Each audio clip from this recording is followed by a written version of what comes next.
recording this to the cloud. This is week 7 of R622 Learning Environments Design. Thank you all for coming in tonight. We're at the 20 people. Oh my God. And I'm sitting here on 1 hour, maybe 45 minutes of sleep last night. So I've got plenty of water to douse on my head to keep me awake during this session. I was up grading papers for 622 and then drank too much tea and tried going to sleep, and I couldn't sleep. So I got up and graded more papers. And so I yet have some more to do. Tonight, if I stay awake, we have a special guest, actually 2 special guests with us tonight. We have Tracey Birdwell, who's coming to us from UITS, University Information Technology Services, or something like that, to make a fancy acronym out of it anyways. Where our dean used to work, Stacy Maroney, the dean of the School of Ed, used to be in charge of, or the VP of learning environments or digital learning environments, which involved the Mosaic project, which we'll hear about tonight. I think she spearheaded it at first. Tracey has taken that another step and doing tons of research with Trip, who's with us tonight as well. Trip Harris is with us from UITS as well. Tracey Birdwell serves as a program director of the Mosaic Initiative. She leads a university-wide initiative to support active learning in all IU classrooms. She writes and speaks on active learning across a number of forums, including published works in EDUCAUSE Quarterly, EDUCAUSE Review, Innovative Higher Education, the Journal of Learning Spaces, Campus Technologies, and The Conversation, which is a great online resource out of Australia. I love reading The Conversation. If you haven't seen The Conversation, you should take a look. There's another place you should also look, is called The Evolution, out of Canada. So that Conversation in Australia, The Evolution with 3 L's, Evolution, out of Toronto, I believe. And she's earned her PhD in American history out of the University of Delaware. That says, she said she also went to Vanderbilt. Did you go to both, Tracey? I'm a Commodore, Vanderbilt Commodore. I'm a Delaware Blue Hen, and I also have an instructional design degree from Virginia Tech. So I'm a Hokie. Yes, I know Virginia Tech people very well. It's a great program there. The one time I flew to Virginia Tech, they took me to Roanoke and couldn't land the plane. They just kept circling around and around and around. He said, and the pilot comes out and said, "I don't want to hit a mountain." So we're circling. I didn't feel safe, let's just say. But anyway, the project, the Mosaic project, and the Active Learning Spaces project involves collaboration cafes. It involves collaboration theaters, idea gardens. We'll hear what an idea garden is, informal learning spaces, especially at IUPUI. I find when I go up to IUPUI up in Indianapolis, now the University of Indianapolis, or Indiana University of Indianapolis, maybe something like that. Innovation halls, outdoor learning classrooms, biophilic classrooms, and maybe we should find out what that is first, and other sorts of alternative classrooms, especially on the Bloomington and Indianapolis campuses. And those were designed through a series of brainstorming sessions and innovative strategic plans and reports. And there's all sorts of things happening in her, or under her bailiwick, I guess they would say. So, Tracey, what is a biophilic environment? And that's a fancy term. It's got to mean something. I know. Doesn't it seem like a word that makes you sound so smart? Right? Did I even pronounce it right? Yes, you did. See, it just kind of raises the apparent IQ every time we use that word. So Jeff's laughing here. He's going to use it at home now, aren't you, Jeff? Now you're Dr. Bomb. So biophilia is sort of a love of nature. And when we think about it in an indoor context, we're talking about biophilia and classroom design, we're thinking about bringing nature into the space. So it could be something as simple as bringing in plants, real or plastic, because it's kind of the effect. McGill University has some, I don't know what you would call it. You know what a fat head is? I think it's a weird name for it, but like a big old image on a wall, like you'd kind of have so imagine It's sort of the entire wall, but it's just like a forest. So it's like you're, like ground to sort of treetop sitting in a forest. So there are ways to have imagery, even frames. Biophilia might include direct sunlight or indirect sunlight. It could even be sound, like the sound of like babbling, brooks and nature. I know some schools and some workplace offices will have, like in the hallways, birds chirping and something that, kind of makes us feel like we're outside.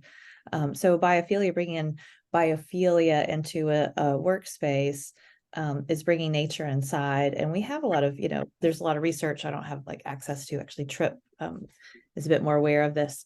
There's a wellness component to bringing nature in, unsurprisingly. Sometimes can help lead to better concentration. Like there's some studies that show that. And so there's kind of an interest in bringing the outside in some classes, even if it's just something as simple as painting the walls maybe green instead of the gray that sometimes we're sanctioned to by the university. Well, I'm glad that Tracey, when you said fatheads, you didn't refer to me. So just clarifying that for the recording, those people watching later on. Do you want to tell us the difference between a collaboration theater and a collaboration cafe? That's an easier one, I think. Sure. And then hopefully I can, maybe I can Google collaboration theater, right? So we can see it. Hey. Yeah, that'd be good. Theater, IUPY, image. That'll be perfect. This is actually, if everyone will look at this link, and I'll show you this.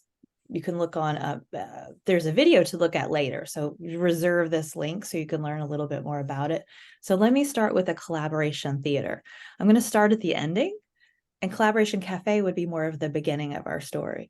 So if you look at this collaboration theater, which was established in 2020, during some other events, it opened during some other events on the IUPUI campus in a brand new building called Innovation Hall. If you're familiar with where the Walker Theater is located, it's just a stone's throw from the Walker Theater, that end of campus. If you haven't gone, I highly recommend going in there, because you walk into the main lobby and you see 3 large active learning classrooms, 3 totally different designs. You can see the windows. You just stand there and look at all 3 of them. So Dr. Bonk, if you haven't been at Innovation Hall, tell me if you're on campus. I'll take you on a tour. That there's 3 beautiful classrooms. This one is wonderful. It's sort of shaped like an eye or an American football, kind of like this shape. There are 2 tiers, and there are 2 rows on each tier, and those chairs swivel. They stay in one place and they swivel, so you can instantaneously group. We may, I don't know if everyone teaches, I certainly taught in many classrooms as a teacher. Thank you, Dr. Bonk, for sharing that. But if you wanted to say, ask everyone to collaborate in groups of 2 and 4 and 3, students can pretty instantaneously group.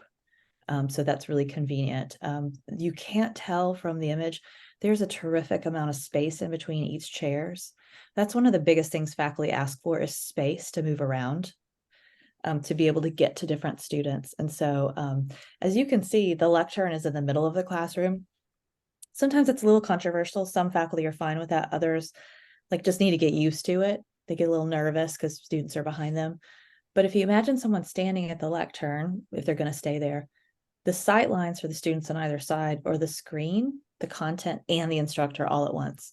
It's a room that feels very small and intimate. And me as a historian, I look at that room and I think I can talk in the middle, and I can start to back out as I leave maybe a question I want the students to answer, and I throw it out there and I sort of step back, because then they're looking at each other, and it's great for discussion. I can imagine actually a great law school class being taught in there.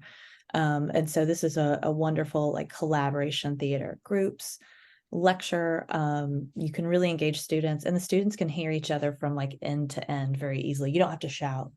So it's a great place to be heard, see each other, and really collaborate. Now for Collaboration Cafe, and I'll stop for questions. Let me see if I can find this. Now, Collaboration Cafe, let's see, image. Oops, I can't just type that in.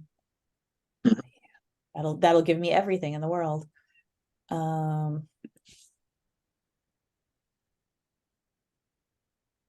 Oh, okay. Marve wrote about this. This is one of your alum who's writing about the Collaboration Cafe. And towards the bottom, you can see some original photos. The Collaboration Cafe was really the original active learning classroom built on the Bloomington campus. It was kind of a trial run to really get different stakeholders behind building a classroom such as this. And Stacy Maroney, your current dean, was really the driving force behind it. Now you can see that image that Dr. Bonk has up there. That is a second design. We actually invited faculty to comment on the first design. And this is what they actually asked for. They wanted a lot of space. They wanted whiteboards all over the place. You can see that the students have like small, they're called verb boards. If you want to look up verb, like, verb noun and steel case, you can find the verb boards. That's probably the most desirable object that faculty ask for in these classrooms, these small kind of 2-person whiteboards that can be kind of shown and shared throughout the room and worked on. That's a coding class. This instructor likes to teach coding on a whiteboard, not a computer, because she wants people to look at the code as they're learning how to code rather than see the result on the screen. And so the Collaboration Cafe was first. Innovation Cafe was not the last one we've done, but years later, we've got a lot more stakeholders involved, more process, more awareness of what folks want in a classroom. And so I'll point out that my TA from last year wrote this article, and that is Merve Bastigan, who's now at Texas Tech. Yes. And she was a postdoc with me for like a year. Exactly. Yeah, she's great. So you've had various people working in your lab or center or what institute? What do you call your space over there? Do you call it just well, I'm sort of placeless, so I'm on all of the campuses. So I just sort of we work together wherever we find each other. So various excellent people that have graduated from IST have been hired as a postdoc. And you've been, Stacy and you've been quite lucky to get some of our best people in IST over the years. Do you have any more? Maybe we should turn it to Trip for a second. Do you have any comments, anything to add to what Tracey has said so far, Trip? Oh, well, not necessarily anything to add to what Tracey said. We have a couple other projects that we're happy to show off if that's something y'all are interested in. Yep, just put it in we can make you a co-host. I think you can share your screen if you want to try, Trip. Yeah, let me give it a shot. So actually, I presented a couple of these projects at the IST conference last spring. So I'm not sure if anybody in this group was there, but I can just quickly walk us kind of through one of these bigger projects we undertook 2 years ago, where we looked at ways in which 3 different technologies kind of exposed us to different views of classroom use, I guess you could say. So we were interested in room 1100 in the Global and International Studies building in Bloomington, and wanted to see how students and instructors used this space throughout the course of formal classroom instruction. And with this one, we were using a ceiling heat map camera that gave us kind of a global view of classroom space. And I'll show you what those 2 different views look like based on movement and then also positionality. We used an audio sensor that gave us a sense for the level of audio or level of sound in the classroom. And then we used these smaller positioning tags, ultra wideband positioning tags that showed us specifically where the instructors moved and how frequently they moved throughout their given class period. So here is one view from the heat map camera. And the camera, Panasonic calls this the passing view. So this is like a movement snapshot over the course of 15 minutes. The red shading is showing where most of the movement's taking place. And then blue is next to that, and then green. And as we can see, there's lots of movement by both doors in this classroom. I'm assuming that for those who have been on the Bloomington campus, it's likely that you've been through this building, a lot of different stuff happening there. But those 2 sort of window door looking things at the top of the image there are the doors to the classroom. So lots of people moving around there, around the front of the classroom, and then much less movement in the back of the classroom. And then this view, we'll call it the staying view, is a snapshot of like where people were positioned throughout a 15-minute time window. And of course, we got outputs from every 15-minute window throughout the class periods that we in which we piloted these tools. And here, I think this specific class was not too large. I mean, these classrooms seat between 60 and 70 students. And this class, I want to say, had no more than maybe 20 students in it. So that's why we don't see too much concentration as far as where people were positioned. But again, this kind of gives us a sense for where they were throughout the classroom, pretty, loosely dispersed throughout the room there. Let's see if I can move to the next one. So this was, and I don't think my thing is blocking the screen there, but this was the output from the positioning tags from Mosaic. So we gave the instructors for each class. And by the way, we piloted these in 2 different classrooms with 2 different instructors over the course of about 3 class periods each. So this was one of the outputs from one of the instructors on one of the days where we see they moved not too far from the podium. The podium there is where we position the anchor with that red dot. We see they kind of moved around the podium, maybe a little bit in front of the board there at the front of the room. And then actually we see that little, looks like a X marks the spot thing kind of in the middle of the room where they jutted towards the middle. That's actually where we had the audio sensor positioned. So from my view, this looks like the instructor spent almost the whole class at the front of the room, maybe went over and fiddled with the audio sensor for a second. And then when he exited the room, I was waiting outside. I'm assuming that line towards the door there is when he ran the sensor back to me. And then lastly, we had the audio sensor that gave us a very general sense of noise levels, didn't record speech. So we have no specifics as far as conversation or what students were talking about. We just had a general snapshot over a given period of time of how loud it was generally in the room there. And then another output from the audio sensor here was showing how often the most common decibel level was captured. And I think the biggest takeaways here were what these tools tell us, both individually and together. I think individually, as we can kind of see, the heat map camera gives us a really global, just generalized view of where the movement's happening in the room and where people are positioned in the room over the given periods of time. The positioning tag, or beacon, as we sometimes called it in the paper there, show us a much more precise view of where whoever's holding the beacon is moving throughout the room, much more precise, of course, than the heat map camera. And then the audio sensor didn't tell us too much about how people were physically using the space as far as their movement or their position, but I think it promises to give us some insight into how noise levels fluctuate throughout a class period. And I think in the future, that could be a useful data point as we start to kind of develop a more nuanced view of multi-dimensional use of classroom space, as we've called it. So that was, I'm going to stop sharing now. That was what we wrote up for a paper that went into issues and trends in learning technologies and came out in January 2023. And I can find it and link it there if we haven't already. Oh, Tracey already. I just shared it real quick. Yeah. Thank you. Thank you, Tracey. Yeah, so that was one big project. Another one, and I'll briefly share my screen again if I can get this poster pulled up. So, and again, this is one that I presented at the IST conference last spring that's currently in review. Let me get it to a more visible. What journal is it in review? It's being reviewed by Journal of Applied Research in Higher Ed. Okay. Which is a venue that I wasn't too familiar with before submitting it. But I think I'm on that board. Well, that's good to hear. I think I might take a look. Yeah, I remember then starting it up. So yeah, it's an Elsevier so really, journal. Okay, sorry. Yeah, exactly. Yeah, they were pretty quick as far as their first view in it, and then they sent it back to us with some suggestions from the reviewers, and we addressed those towards the end of August, and we're waiting to hear back. So hopefully we hear some good news.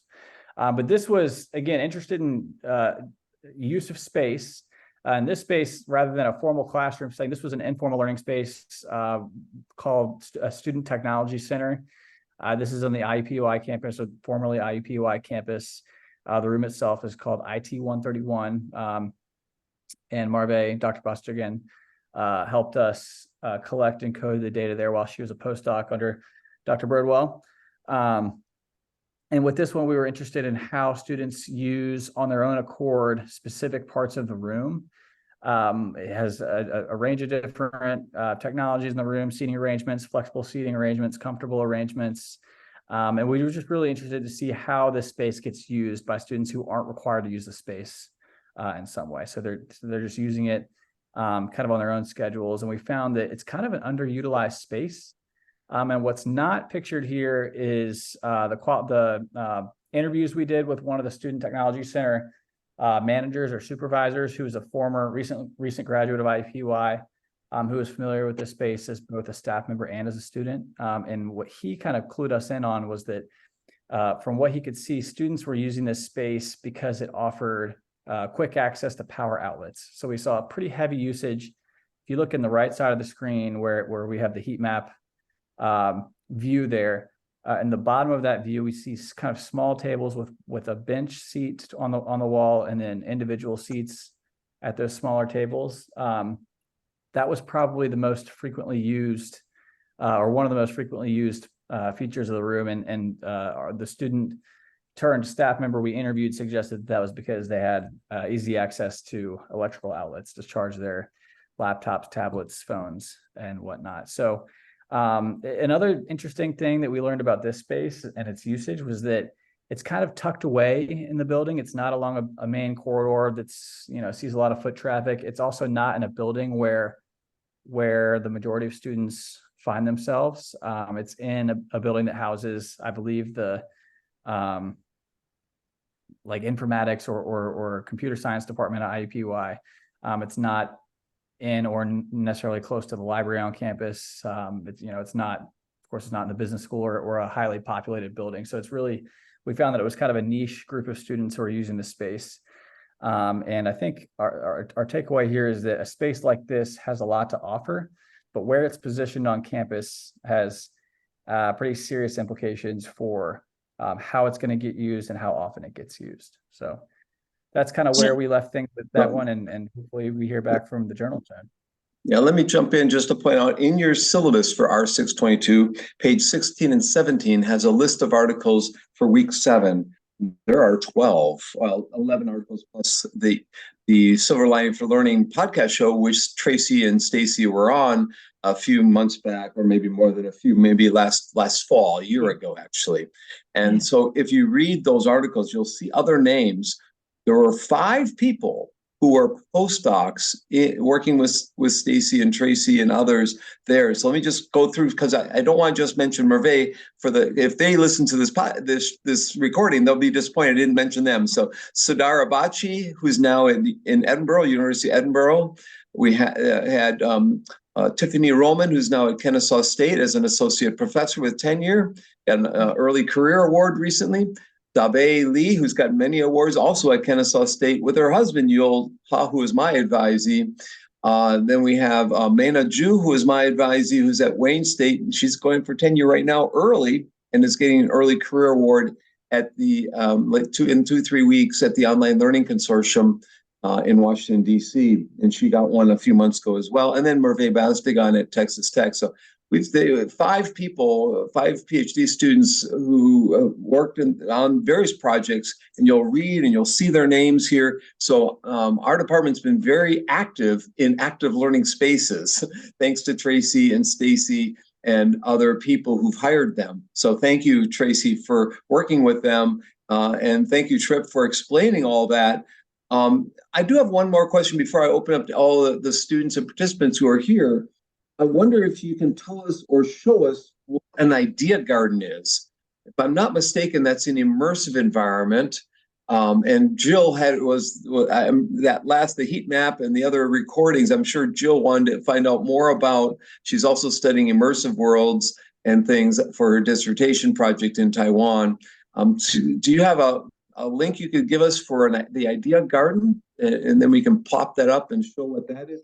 There's many spaces, and also do you have, if you have a quick run through of any slides of different spaces that you would like to show us, so my students who are designing learning environments might see these different learning environments. If you could follow up a couple more, that we've seen a lot, but if there's other things, there we go, idea garden. Okay, so Sure. let me. Trip, do you have my slides? And if you could show slide 3, that would be helpful.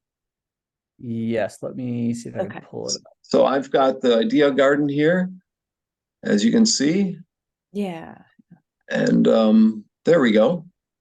So I can, if you want to show the video, it's very brief, and then I can give you a couple commentary, a little bit of commentary. Okay, but I'm gonna have to share it again because I need to optimize audio and sound, and then I can show the video. Okay. There we go. Can everybody hear it?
Okay. So the Idea Garden is on our IUPUI campus, soon to be IUI. It is open for walk-in. Students can go into the Idea Garden at any time and explore all sorts of technologies, HoloLens, VR. We've got a variety of touch screens, the 3D printing capabilities, Vex blocks. Like, it's hard for me to remember what's in there. And so when you've got some cubby holes where students can study, and it's just a really good atmosphere. We've got sort of 2 main programs, the Tech Innovator program and the Tech Cultivator program. The Tech Innovator, and I helped actually come up with those. The Tech Innovator program, I like to say these are the MIT kids that were going to come in here and like make the new human heart out of 3D, printing. So we have a program to support those people who are really advanced and who are just looking for a space to do the things they wanted to. And the Cultivator, that's for students like me. I'm a humanities person. I would look at a space like that and go, not for me, and walk by. And so we've got the Cultivator program that says we will give you sort of step-by-step lessons to have a basic understanding of 3D printing, and you get to touch it, you know what it is, a couple of other technologies in there. And my goal was, if somebody like me is at the table one day, whatever the table is, and people are talking about 3D printing, I know what they're talking about. I've had to manipulate software before. I've actually sanded off the edges. I've touched enough where I can still join, but not be an expert. And so we give certifications out for students who kind of want to add to their resume. So it's for the STEM tech people, but it's also for the people who just want to understand what's happening and be able to talk about it one day at work. I will point out that there's going to be a day trip to Indianapolis. Maybe we'll go visit you, Tracey. Are you going to be on Friday, November 3rd? And then, can you send me an email so we could be ready? Maybe I can bring a couple people up with me if they can get their kids situated, because we get back after class, school ends. But yeah, we come up around noontime and take a look at maybe around. And I have a presentation after, and anyone in Indianapolis will have a meetup at a place called the Garage at 4:30. And you're welcome to join, Stacy. And yeah. It would be a fun time. So Friday, November 3rd, just brand new announcement. So Trip or Tracey, are there any more spaces that you want to show us or talk about before we open up for student questions? Or any initiatives, I should say. Well, I could, Trip, why don't you just show that one slide? And Dr. Bach, I could send a couple of classrooms in the classroom database. Like, here's the top 5 you can all look at, and I can send that like tomorrow morning. But Trip, if you can make that big. And this is one of my favorite slides because I like to show that our active classroom initiative showcases a lot of different designs. So we've got, to your top right, we've got a room that seats 54 with a shared table, a shared computer, each screen, so it's 54, so it's like 4 by 4 or 16 tables. Yeah, 16 tables. I gotta do the math. 16 tables, and there are 4 screens by 4 screens. So each table could actually put their content up, or one table could put their content up, and everyone can see pretty equally from the room. And then I want to go down on the right. You see the student in red writing on the board and the student in orange. It's hard. It's a little bit hard to see, but that is a 104-seater lecture hall. It is a space totally surrounded by whiteboards. And also this is a room where it's tiered, where you've got 2 tables on one tier. So the people at the front table, whenever you want to group, they just turn around to the next table and you can easily group 6. And you've got power in each location. Students are, power is everything. I mean, power is everything, but power is everything in a room, right? Because you need outlets for all these students. So that's really important. And then if you go over to the middle on the bottom and you see those little whiteboards, those are the verb boards I'm talking about, the most desired feature really in any classroom. And you can see that there's a rail where you can actually put those whiteboards up and have like a gallery walk, look at what everyone's talking about, have a whole class conversation on whatever you've written or drawn. And so just to kind of give a sense of like high tech and low tech features are in all these spaces. But the 2 things faculty ask for most are accessible whiteboards for students, not just one in the power space up front, and space to move around.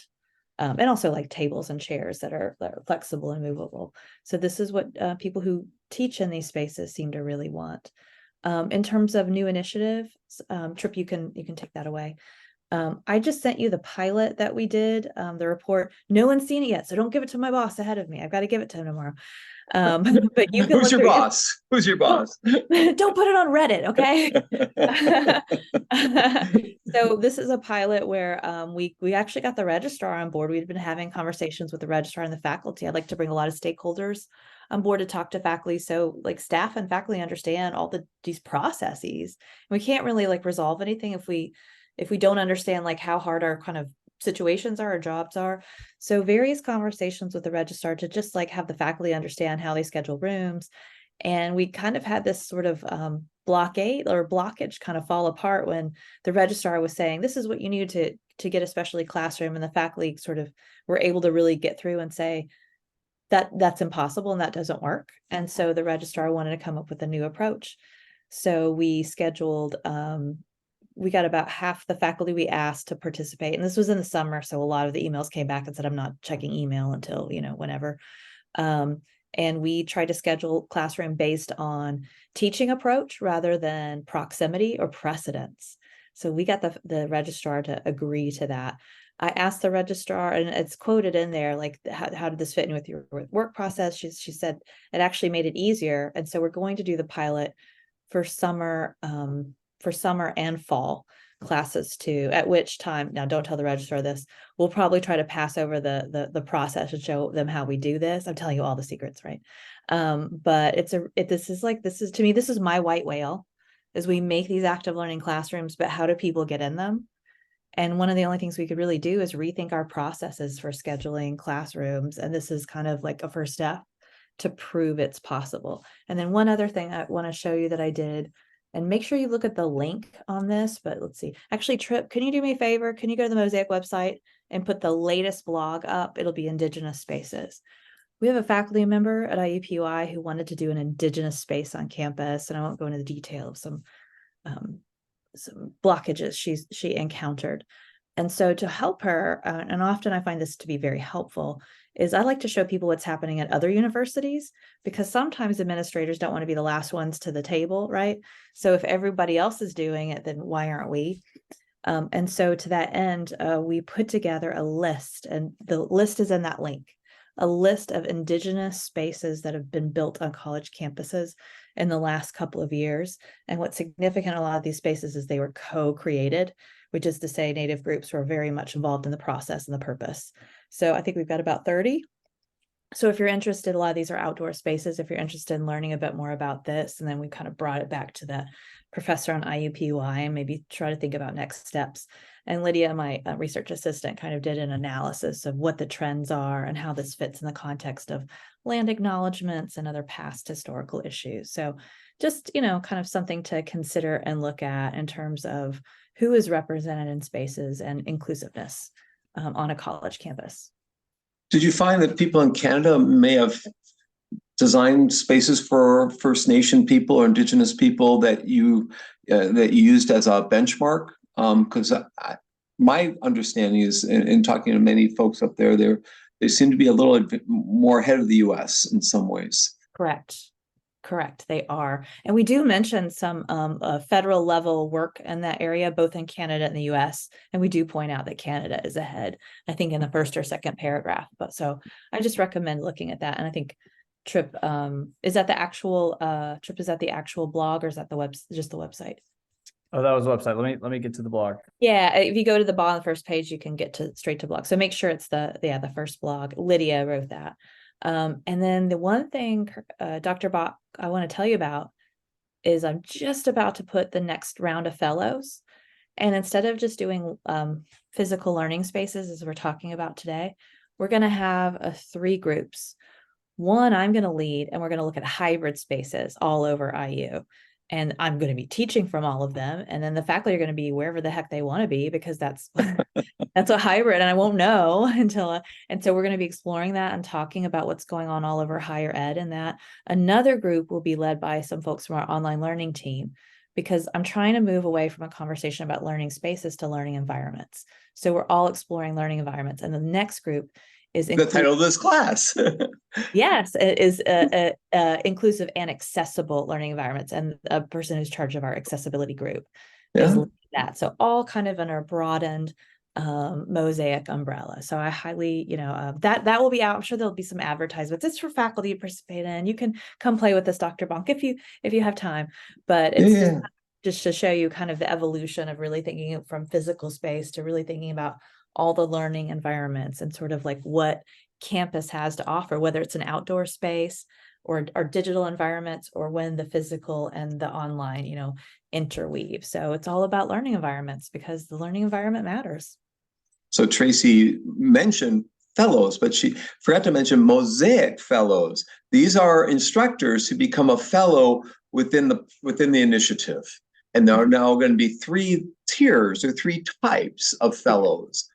Now, one that relates to hybrid or blended learning environments, the second that might be face-to-face, and the third that might be fully online. I'm just guessing what the other 2 would be. The inclusive accessibility, the person who's going to lead that part wants to be face-to-face. And I'm giving him space to kind of figure out what he wants to focus on. So we'll have a Bloomington and an Indianapolis cohort. So I will be hybrid, so I can have anybody's, because they can be anywhere. But I will be at different campuses. That'll give, if I go to South Bend, it'll give the people who are local the privilege of coming in if they want to. So we'll kind of see how that happens. And then I don't talk about thing, I do the thing. So we'll be doing activities. And if everybody shows up online, then I've got to pivot for that. If we're face to face, and we're going to be talking about all of these situations going forward. So what's the incentive for people to sign up to be a fellow? Is it to be a better instructor? Is it to get a certificate and a badge? Is it maybe research a pot of money to travel? I mean, what are the things that grab people's attention? That's really good. There are incentives and there's what grabs people's attention. So I'm going to separate those 2. I'm going to advertise this group because it's new and we're going to sort of blow up this big, but I stopped advertising a while back. It's just word of mouth. I almost always have a list of people saying, like, next round, can you let me know? And so it's just people consider it like a a desirable, I'm talking about me, so I can't like go on, but a Prestigious. desirable. It's It's prestigious. prestigious, yes. And so a lot of them put that once they graduate, they become a senior fellow, they put it in their, email signature. I had one instructor who told me, he was epidemiologist in Bloomington. He did the fellows program and he was filling out his like annual review. And I'm both overjoyed and horrified by what he told me. He said that as an academic, I'm horrified by this because he said he had this really important publication come out, but his department chair was way more excited about the Mosaic fellows. So it's like the research matters, but like good for me. So it's considered a premier, and people have really good time, and they improve their teaching. I think it's just a really it's almost like a retreat, a teaching retreat, where people feel really rejuvenated after. Somehow that's how that works. People are really excited about their teaching afterward. Is what I'm told. They also get to work with a lot of stakeholders and have impact. Like we wouldn't have this pilot program if fellows weren't talking to the registrar. We wouldn't have a lot of developments if it wasn't for the fact that I've trained these people to visit in a variety of classrooms and touch every type of whiteboard surface, so they know what to ask for. So if my visiting scholar, do you have any events in Bloomington that my visiting scholars or my students might just observe a day or a little bit? Oh, well, I have to think about what's happening like in the spring. So Yeah. think about that. I also do, I mean, if you have a class you want me to come to, and I love to do, I've led, I think I threw an article up there. I've done design symposiums before, which is a great way to get people, it sounds like you are designing classroom, to get people, I bring in a lot of examples and I kind of have some specific prompts, and it gets people working together to think about what could go into, whatever type of classroom they're prompted to design that day. Faculty found that really useful. And it's been impactful in some of our spaces too. In fact, Let's go. Oh, Go I just ahead. want to say, this is Stacy related story. That Innovation Hall image you saw, one of the design symposiums we did, a faculty actually designed a classroom that looked exactly like that.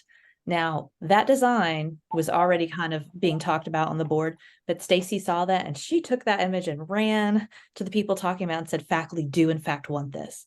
So it was a great way to have faculty voice come to the fore, and also encourage a really creative design through a variety of stakeholders, talking about what we should do. So only thing I missed before we open up to student questions, I missed the report for your boss. Where did you say you put that? Did you say you sent it in an email to me? Because I don't see it yet. No, it says pilot report volume 2. So I don't know, was anybody able to click on that? That's maybe 1, 2, 3, 4, 5 from the bottom. Okay, Emily's got it. Emily sent me the link. And so let's open up for student questions. I'm sure Jill has one or two, but anyone, please. And if there's I may have missed it, so please. And then the Jamboard, Bo's got the Jamboard. So Bo? Yeah, could I actually ask Trip a question first, though?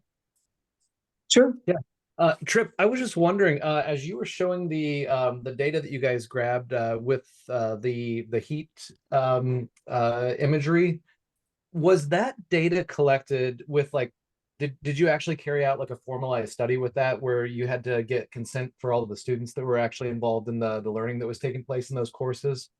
Yes, that's a fantastic question, and it was a major part of preparing for that study, was figuring out how can we ethically capture a formal instruction as it's happening when students have to be in the classroom because they're enrolled in the classes.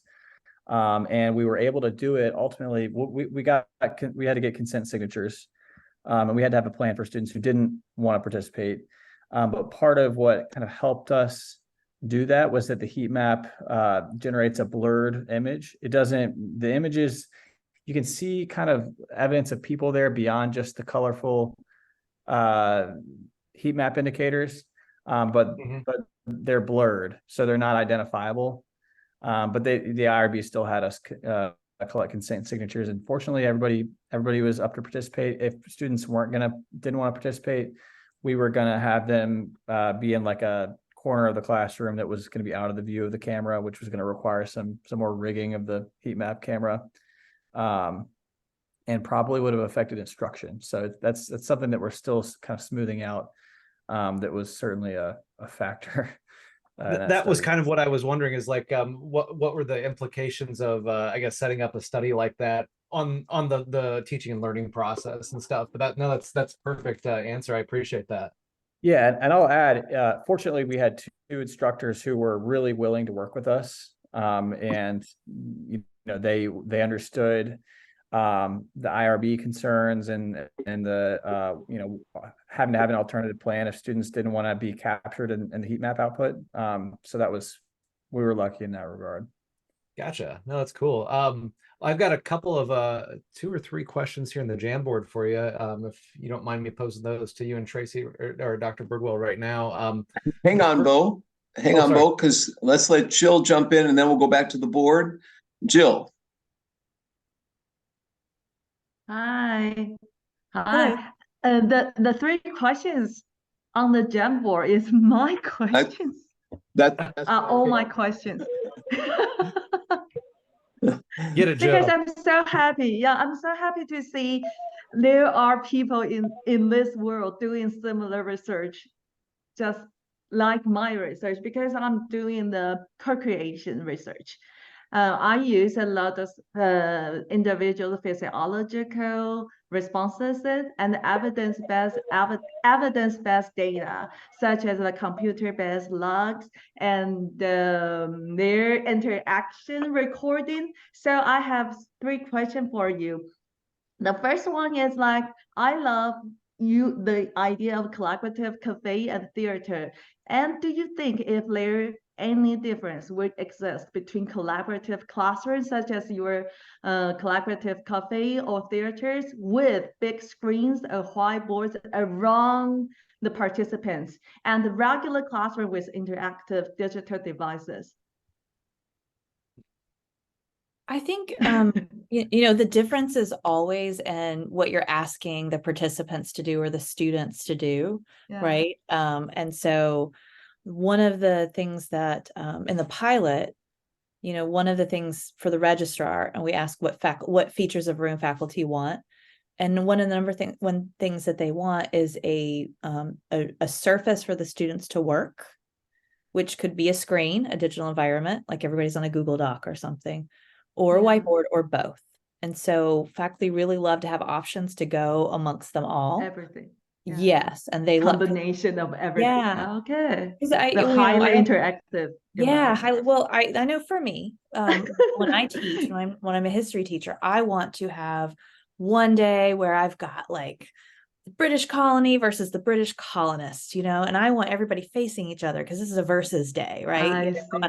And then the next day I need groups of 4, and then the next day I need everybody up. So for me as an instructor who's really into active learning approaches, I want to do something different each class, and I want a classroom that will move with me and not work against me.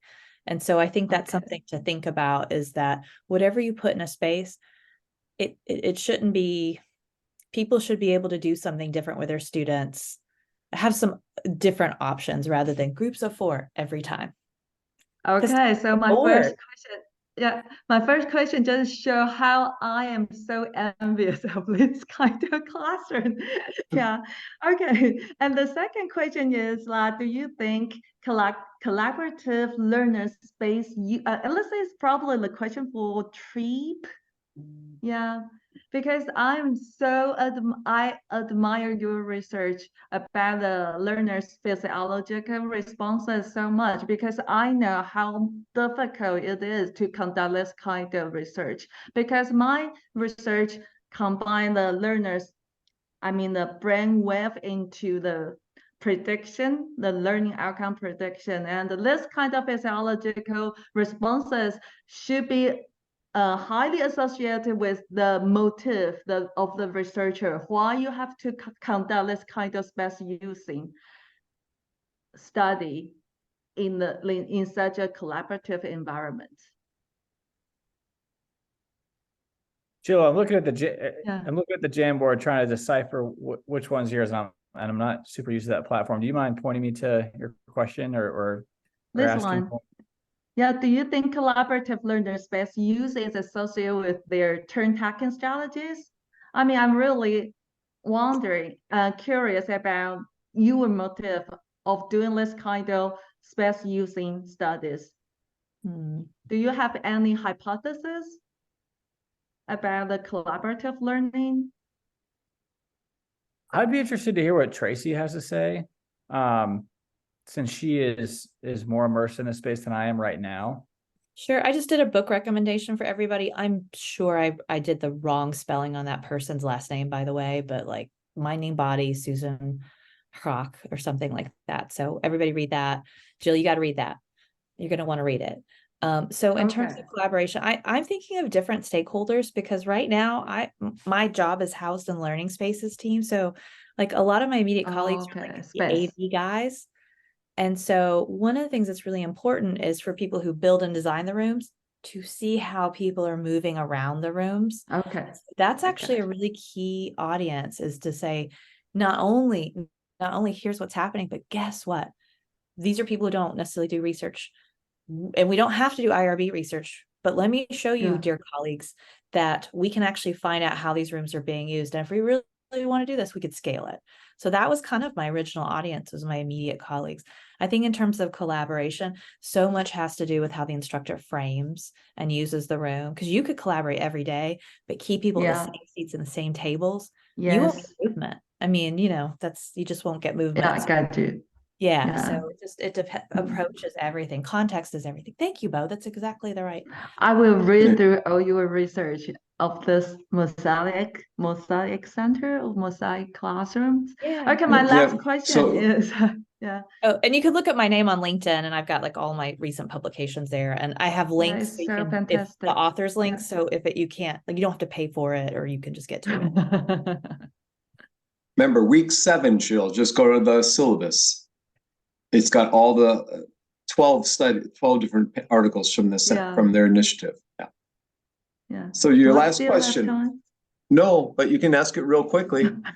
Okay, I'm curious and interested to know, are Mosaic classroom courses semester best? And I'm not sure if the teacher in this kind of classroom will encounter any grading difficulty. Do they have to grade students? But there would be some difficulty when it comes to individual contributions in this kind of collaborative instructions, right? Well, when I work with faculty, I like to remind them that active learning can be an individual act. So a lot of times, and I make them do active learning like their students. I'll have them do a collaborative activity, and I'll say, first 5 minutes, we're going to do something digital, right? The first thing I do is, here's a piece of paper, here's a pen, here's the prompt. I want your individual, responses on this piece of paper, because I'm trying to teach them to do that with their students. And then I gather all that. And then I also see their end product, and I say, look, this end product that you guys create as a group on here, I get to look at that as an instructor to evaluate, but I just made you put your names on these brainstorming. So I kind of see where some ideas came from, and I can get some of, so it's always about teaching technique. Yeah. So like the room is just not going to make active learning happening. You have to have classroom management, you have to have approaches, like the classroom's a tool, but you still have to be like a crafts person to know how to use it. Thank you. Mm-hmm. Other questions from my students in here? Evan, Ed, Saha, want to jump in? Ed, go ahead. Yeah, I think for me, I'm trying to think of active learning from a corporate space. So I'm trying to, now working at a tech company where generally the people around me aren't even in my team. So I'm trying to figure out how to actively learn, encourage learning where they share knowledge. And then I pick up, and then we kind of carry each other in a new idea or concept. And, do I do it in a virtual space, or do I do it in a physical space where I see a bunch of boards? Because when I go into work, I see a bunch of boards around with stuff on it that's not mine. And I'm like, okay, whose stuff is this? What does this mean? Or, does it apply to me somewhere in the future and I just don't know? I think you can do active learning anywhere. And if you wanted to get a corporate team together, you have to think about what's either the thing that everybody's comfortable with, so everybody's on the same space, or maybe put everybody in a different spot. If you're always on a digital screen, let's go somewhere and just have pieces of paper and work. Sometimes just getting them out of like the regular usual is helpful. And one of the things I love is to give faculty a common experience. Like we kind of use the tool, do something almost like an icebreaker, and then we can kind of move forward and engage. So Ed, I'm going to recommend you take a look at the recording last semester with a former IST student, Maria Salamu in Cyprus. She is at PwC running in a kind of like an experience center training lab. So she works with corporate people all throughout Cyprus with highly intensive digital technologies, including holography and stuff like that. So it's very cool stuff. So I'll send me an email. I'll send you that link. Any other students? Madison, Claudio, anyone? Emily, you want to jump in here? Carol. I have a quick question. Yeah. I used to work in the architectural and interior design space. So I'm wondering if in your research you've consulted any of those folks who have that background, specifically interior design. I mean, I used to work for a firm that was very large and on the cutting edge of like educational design. And one of our projects was at Penn State, and they were designing a building for students who were learning communication, specifically like broadcast journalism. So they were designing like podcast spaces, open classrooms where one wall would be glass, like a one-way type of situation where they could watch someone practicing doing like a broadcast, that sort of thing. So I'm wondering if you've consulted those types of people and inquired about their expertise. Well, I get invited to architecture firms to speak quite a bit. I think that the interest on their part is, what do faculty want? What's next? How are universities responding to what we're doing? Because there's so many. I always describe a university as like 64 bureaucracies. You know, not all of them talk to one another. And so we do have our university architect office, and you know, sometimes it's tough to get everybody to the table. So I haven't necessarily brought architects to the table, but we did have a group, I can say it's Smith Group, who came to us and wanted to learn about what was going on in outdoor learning spaces. And at one point they said they wanted to talk to faculty. So we made a design symposium around designing outdoor spaces, and we had faculty design the outdoor spaces and had the Smith Group listen to the designs and the rationale, so they could hear, like, if you were to make a formal classroom outside, not to be scheduled all the time, but what would different disciplines want? And so the architecture firm really got to get some good faculty feedback from all of that. So we can do 2 or 3 more questions. The next group has already come in for the next hour. We're going to be interacting with students from Costa Rica. So if you could hang on a second, the students from Costa Rica here, and we will be with you in a little bit. Just give us 5 more minutes while we end the first hour's session. I appreciate you being patient. I know Alicia has a question first, and Lena has a question second. Does anyone else have a question as well? I will, before Alicia and Lena, do any of my 622 students want to jump in here for the question?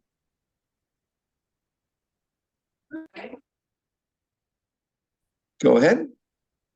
If not, Alicia, you have the next question.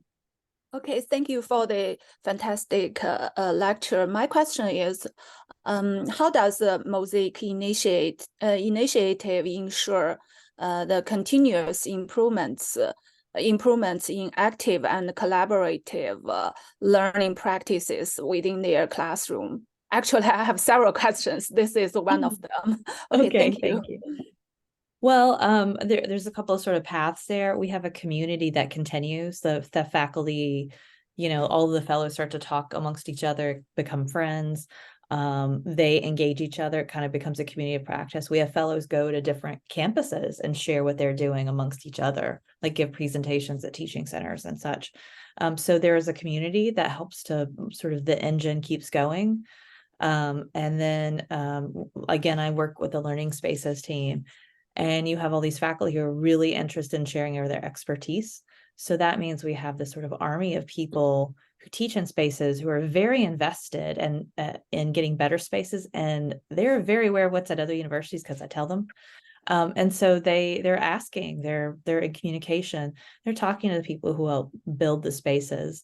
And so that kind of helps maintain maintain a sense that we're constantly developing our spaces. So in some ways, I'm really like, this is a systems issue. And I'm trying to touch all of the systems that involve active learning and classroom design. And Lena, Last question. Okay, thank you, Tracy. My question is, what are the teachers' roles and responsibilities in the collaborative learning space? I ask this question because in my classroom in China, we have a similar space. And as a teacher, I give a lot of instructions and teach something and also facilitating. But I don't know if you're the collective learning space here, is that a kind of self-learning direct, or all the teachers should do something for that? Sure. There's this great article from the folks at University of Minnesota. It's something like changing changing roles in the classroom. The last name is Peterson, and it talks about teaching and learning in a collaborative space. You can start to behave a little bit differently, and sort of the power becomes a little bit more shared. Because there's sort of students are working, they need feedback, they're creating, and faculty aren't necessarily as lecture focused. And so sometimes the roles between faculty and students start to transform in spaces like this, which is really important to help faculty make these sorts of transitions, and then also to guide the faculty in helping students behave a little bit differently in the classroom too. Thank you, Tracy and Trip. Thank you, Lena. Thank you, Alicia. Thank you, Jill. My visiting scholars from China and Taiwan. Thank you both for being the TA this hour. And thanks to others, Madison and Ed, for asking questions. Does any of my students now want to ask or make the last comment before we switch over to my friends from Costa Rica, or have a final question before the people from Costa Rica meet us? Any of my students want to jump in here before Tracy leaves and Trip Lee has to leave? Any comments? Jeff, would you like to have the final say? You're a former student of mine. Would you like to chime in here? We haven't heard from you tonight. You have to unmute though. There you go. There we go. Yep. Thank you. Thank you for coming and presenting. I work in corporate learning and development. And whenever I see what's going on in higher ed, I'm absolutely fascinated. And I think about where to even begin with trying to convince upper management to give me money to do something, something new and exciting. So I just kind of take it all in, and I just try to go in and pitch something new and try to get them on my side. So thank you for coming in and sharing. Thank you, Jeff. Anyone else like to make a final comment? I know Bo wanted to talk earlier and I cut him off. Did you want to have a final say, Bo? No, I talk too much anyhow, the way it is. Anyone else? If not, I want to thank Tracy for a brilliant 1 hour session with both Tracy and Trip, and with everyone who's visited. We've had a lot of guests tonight, a lot of visitors tonight. This is really great. I'm going to stop the week 7 recording, but before I do, I'll point out next week, week 8, we have wellness and creativity and meditation and all sorts of things. There'll be a lot of fun. People from Arizona State will be coming in. So I'm going to stop the recording of week 7, R622, part 1 at this point. Again, thank you, Tracy. Thank you, Trip, for your time and for your knowledge. And tell me if you're coming to Idea Garden. And tell her if you're coming to Idea Garden, we will try and visit. All Okay, right. bye, everybody. Bye-bye.